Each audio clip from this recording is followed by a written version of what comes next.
হযরত মূসা আলাইহিস সালামের জামানায় এক বৃদ্ধর একটি বাচ্চা মারা গেল। বৃদ্ধটি বসে কাঁদতে লাগলো। তখন মূসা আলাইহিস সালাম এসে বলল, তোমার কি হয়েছে, কাঁদছো কেন?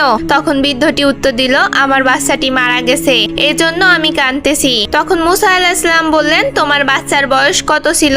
বৃদ্ধটি উত্তর দিল, আমার বাচ্চার বয়স ছিল 350 বছর। তখন মূসা আলাইহিস সালাম বললেন, তোমার এই বাচ্চা পৃথিবীতে 350 বছর জীবিত ছিল, কিন্তু এমন একটা জামানা আসবে, সেই জামানার নবীর উম্মত মাত্র 60 বছর বাঁচবে, আর সেই নবী হলো আমাদের হযরত মুহাম্মদ সাল্লাল্লাহু আলাইহি সাল্লাম। তখন বৃদ্ধটি বলল, তারা বালেক হবে? নবী বললেন, হ্যাঁ, তারা বালেক হবে। বৃদ্ধ আবারও প্রশ্ন করলো, তারা এই সামান্য সময়ে বিয়ে শাদী করতে পারবে? নবী বললেন, হ্যাঁ, বিয়ে করতে পারবে, তাদের সন্তানও হবে। বৃদ্ধ আবারও প্রশ্ন করলেন, এই সামান্য সময়ে কি তারা নেকি অর্জন করতে পারবে? কিভাবে তারা নেকি আমল অর্জন করবে? মূসা আলাইহিস সালাম বললেন, তারা এই সামান্য সময়ে এত পরিমাণ নেকি অর্জন করবে যে তাদের নেকি যদি আমাদের নেকির উপর রাখা হয়, তাহলে আমাদের নেকির কোনো নিশানাও থাকবে না, শুধুমাত্র তাদের নেকি দেখা যাবে। কারণ উম্মতি মুহাম্মাদীকে এমন একটা মাসে দিবে যে মাসের নাম হলো রমজান মাস, যে মাসে একদিন ইবাদত করলে 82 বছরের সওয়াব পাওয়া যায়,